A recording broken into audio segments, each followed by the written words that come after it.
বিসমিল্লাহির রহমানির রহিম। আসসালামু আলাইকুম, আদাব। এই মুহূর্তে যারা আমার ভিডিওটি দেখছেন, আমি এখন অবস্থান করছি পাটগ্রাম উপজেলার পাটগ্রাম ইউনিয়নের আপনার এটা 6 নম্বর ওয়ার্ড। এটা পাটগ্রাম পৌরসভার খুব নিকটবর্তী একটি এলাকা। এটা হলো ঘোনাবাড়ি পাঠানটারি। তো আমাদের এই আপনারা দেখতে পাচ্ছেন আমার পিছনে হলো মেইন রোডটা আছে। মেইন রোডের এখানে ওই এটা কি লিঙ্কটা কি ওই খলিলের বাড়ি থেকে এই রাস্তাটি ভায়া পাঠানটারি হয়ে ঘোনাবাড়ি স্কুল পর্যন্ত গিয়েছে। এখানে অলমোস্ট প্রায় 2 কিলোমিটারের কাছাকাছি। 3 কিলোমিটার হবে, 2 কিলোমিটার, 2 থেকে 2.5 কিলোমিটার হবে ম্যাক্সিমাম। তো দীর্ঘদিন ধরে এই রাস্তাটির কোনো উন্নয়ন সংস্কার বলেন, কোনো উন্নয়নমূলক কাজ বলেন বা রাস্তাটি পাকা করার যে কোনো ইনিশিয়েটিভ কোনো কিছুই কেউ নেয়নি। বিশেষ করে এই এখন বর্ষাকাল, আমাদের এইখানে যে গ্রামবাসী আছে তাদের সকলেরই দাবি, মেইন সমস্যা তারা যেটা ভুগছে বর্ষাকালে। দেখেন এখানে আপনারা একটু সাইড দেন তো, এই দেখেন একটা খাল হয়ে গেছে এখানে। যে আমাদের এই যে স্যাংসেংয়ের যে খালের যে পানিগুলো আসে জোড়াপুল থেকে এসে এখানে পানিটা বাড়ি খেয়ে এদিকে আপনারা পিছনে দেখেন একটা ইয়ে আছে, বক্স কালভার্ট আছে, ব্রিজ আছে একটা।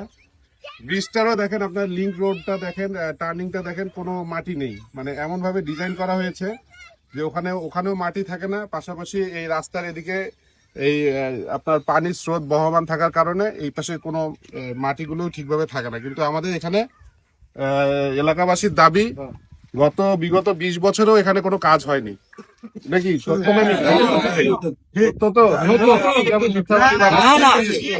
তো আমি আমার দল, আমার বাংলাদেশ পার্টির পক্ষ থেকে এখানে তারা যখনই আমার কাছে ইনফরমেশনটি আসে আমি এখানে ভিজিট করতে আসি এবং আমি জোর দাবি জানাচ্ছি, বিশেষ করে আমাদের যে এলজিডি ডিপার্টমেন্ট আছে, ইঞ্জিনিয়ার সাহেবকে আমি আমার দলের পক্ষ থেকে জোর দাবি জানাচ্ছি, আপনারা দ্রুত এই রাস্তাটি মেজারমেন্ট সহ এখানে এই খাল বন্ধ করা থেকে শুরু করে এই রাস্তাটি কিভাবে পাকা করা যায় আমাদের দল থেকে সর্বাত্মক সহযোগিতা থাকবে। আপনারা দ্রুত এর ব্যবস্থা গ্রহণ করবেন। আর আপনাদের আরো কারো কোনো কিছু যদি দাবি থাকে বলার থেকে বলতে পারেন। আমাদের দাবি একটাই, এই রাস্তার কাজ কমপ্লিট করে দিতে হবে। আমি সরকার বহু আমাকে এই রাস্তার কাজ করেছে, যদি দেখে খাতা ফেলে তো কয়বার এই রাস্তাতে কাজ হয়েছে আল্লাহ আমাকে জানুক, আর ওই খাতায় দেখি প্রমাণ দিবে। কিন্তু রাস্তা এক কোথাও মাটিও পড়ে নাই। বিয়া দিতে চায় না, এখানে ডাক্তার আসতে চায় না, এখানে ছাত্র ছাত্রী বর্ষাকালে স্কুল যাইতে পারে না। জি, মহা সমস্যায় পড়িয়েছি আমরা। কোন সরকার এখানে দেখে না। আপনাদের এই যে এখানে যারা আবাদ টাবাদ করেন, ভুট্টা ধানটা নিলে ক্যারিং করেন কিভাবে?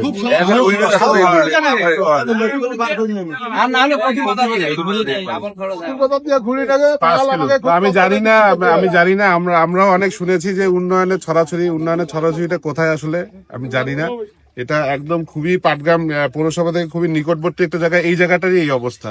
আরো কিছু দুর্গম জায়গার অবস্থা তো কালকে আপনাদেরকে দেখিয়েছি। আরো আগামীতে আমাদের এই পাটগ্রাম এবং হাতীবান্ধা উপজেলায় যে সকল কাজগুলো এখন পর্যন্ত হয়নি, আমরা চেষ্টা করতেছি আমাদের দলের পক্ষ থেকে প্রত্যেকটা কাজকে যেন সঠিকভাবে মনিটরিং করে দ্রুত ব্যবস্থা গ্রহণ করা হয়।